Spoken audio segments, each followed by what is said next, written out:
कर्म बन्धनः तदर्थं कर्म कौन्तेय मुक्तसंगः समाचर।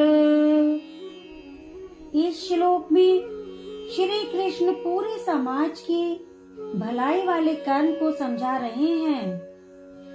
यज्ञ वो होता है जिसमें सभी मनुष्य सम्मिलित होते हैं। हे अर्जुन, यज्ञ के अतिरिक्त अन्य कर्म संसार को बांधते हैं, अतः तू आसक्ति रहित होकर यज्ञ के लिए कर्म कर। ईश्वर को समर्पित या मानव सेवा के रूप में किया गया कार्य मुक्ति देता है, इसलिए कर्म में कोई बुराई नहीं है। बुराई उसके पीछे की मंशा में है, जैसे पुरस्कार और भोग की इच्छा। भगवान अर्जुन को तीव्र गति से कर्म करने के लिए प्रेरित कर रहे हैं, लेकिन वो ये भी चाहते हैं कि उनका शिष्य कर्म के पीछे के सिद्धांत को समझे और उसे ठीक से समझकर अपना कर्म करे। हमें भी अपने कर्तव्य को यज्ञ समझकर समाज के कल्याण के कार्य करने चाहिए। अगर हम उसे सम्मान पूर्वक करेंगे तो सभी का भला होगा। यही हमारा निर्धारित कर्म भी है। सहयज्ञाः प्रजा सृष्टा पुरोवाचे प्रजापतिः अनेन प्रस्विष्ट्वमीश वोस्तित्वश्च कामधुक्। प्रजापति ब्रह्मा ने इस दुनिया की शुरुआत में यज्ञ को रचकर उनसे कहा कि तुम लोग इस यज्ञ के द्वारा वृद्धि को प्राप्त होगे और यह यज्ञ तुम लोगों को इच्छित भोग प्रदान करने वाला होगा। ब्रह्मा जी ने कहा, इन यज्ञों का धूमधाम से अनुष्ठान करने पर तुम्हें सुख समृद्धि प्राप्त होगी और इनसे तुम्हें सभी मनवांछित वस्तुएं प्राप्त होंगी। भगवान की दया असीम है। वह जानते थे कि मनुष्य सभी प्रकार के कर्मों में डूब जाएगा और खुद को संसार के चक्र में फंसा लेगा और दर्द व दुख सहेगा।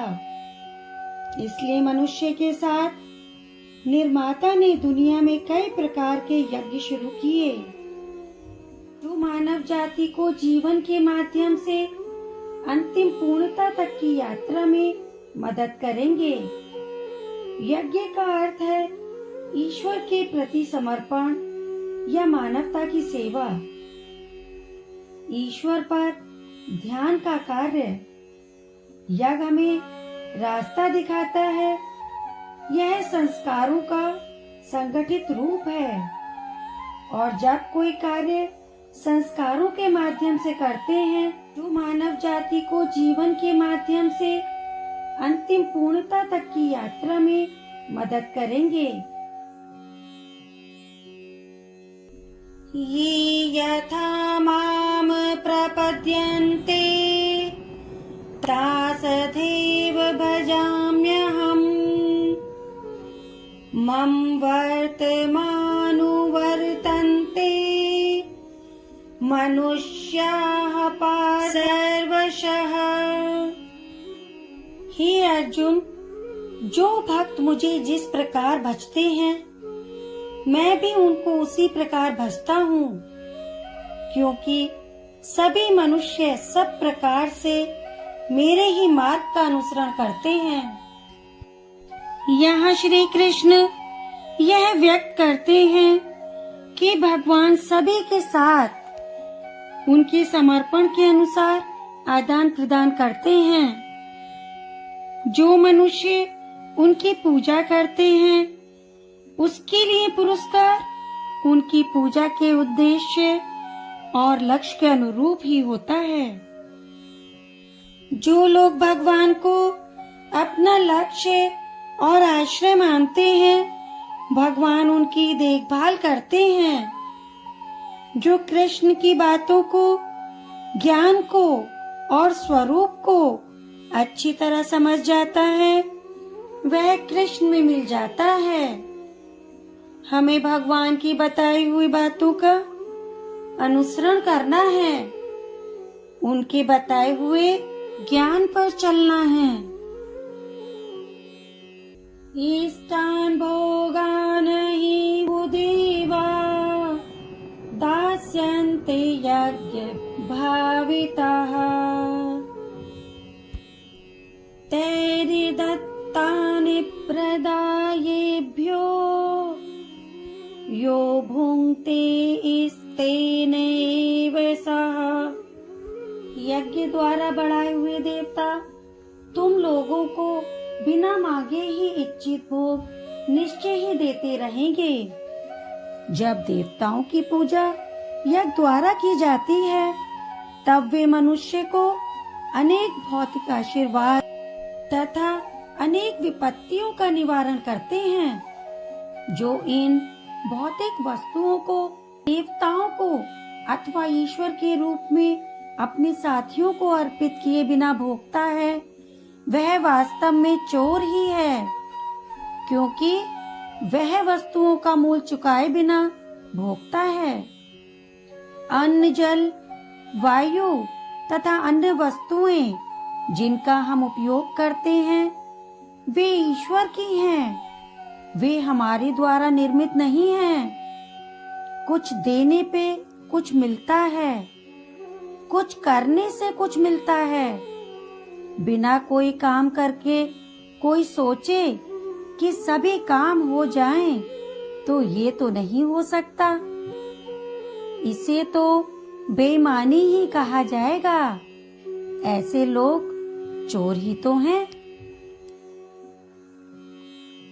यज्ञशिष्टाशिनः सन्तो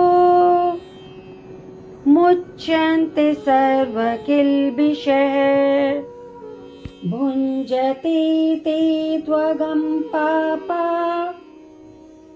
ये पञ्चन्त्यात्मके कारणात्।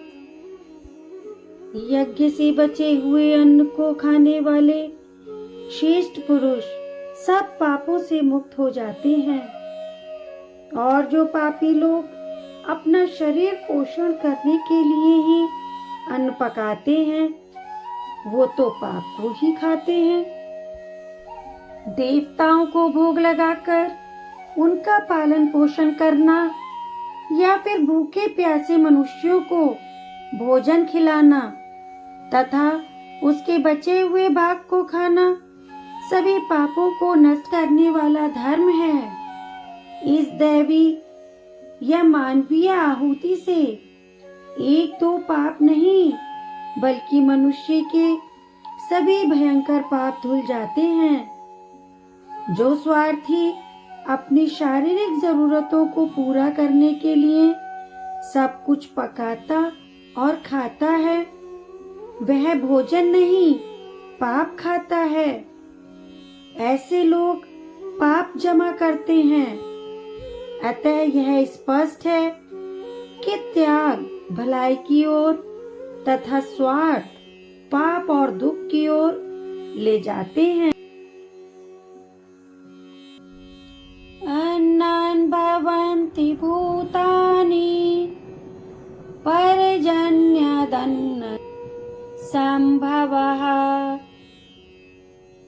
यज्ञान् भवति पर्जन्यो यज्ञः कर्म समुद्भवः कर्म ब्रह्मोद्भवं विद्धि ब्रह्माशर समुद्भवम् तस्मात् सर्वगतं ब्रह्म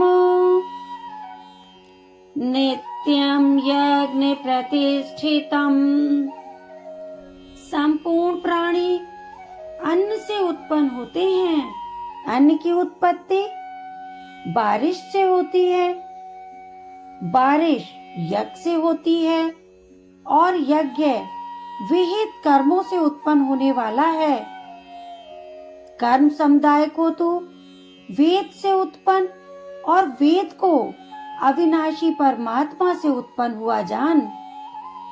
इससे सिद्ध होता है कि सर्वव्यापी परम अक्षर परमात्मा सदा ही यज्ञ में स्थित है।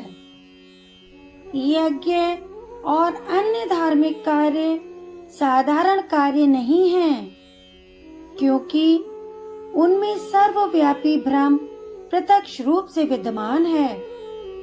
ऐसा कहा जाता है कि यज्ञ से वर्षा होती है और इसका ना किया जाना सूखे और अन्य बुराइयों का कारण बनता है, जिससे मानव जाति पीड़ित होती है।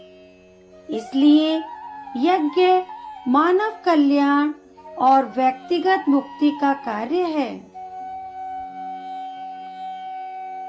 एवं प्रवर्तितं चक्रम् नानुवर्तयति हयः अघायुरेन्द्रिया रामो मोघं पार्थ सजीवति। श्री कृष्ण कहते हैं, हे पार्थ, जो पुरुष इस लोक में इस प्रकार परंपरा से प्रचलित सृष्टि चक्र के अनुकूल नहीं बरतता, अर्थात अपने कर्तव्य का पालन नहीं करता, वह इंद्रियों के द्वारा भोगों में रमण करने वाला पापायु पुरुष व्यर्थ ही जीता है। ऐसा इंसान इंद्रियों के वश में रहता है, जीता है और मर जाता है, और जीवन तथा मृत्यु का चक्र यूं ही चलता रहता है। भगवान को भूलना पाप है। जो लोग धर्म चक्र का पालन नहीं करते हैं, भगवान को भूल जाते हैं और सांसारिक सुखों की मृग तृष्णा के पीछे भागते हैं, तो वह पाप जमा करते हैं। उनका जीवन व्यर्थ है। वेदों में, ग्रंथों में जो ज्ञान व नियम बताए हैं, उनका एक मतलब है। उसी के अनुसार हमें अपना जीवन जीना चाहिए।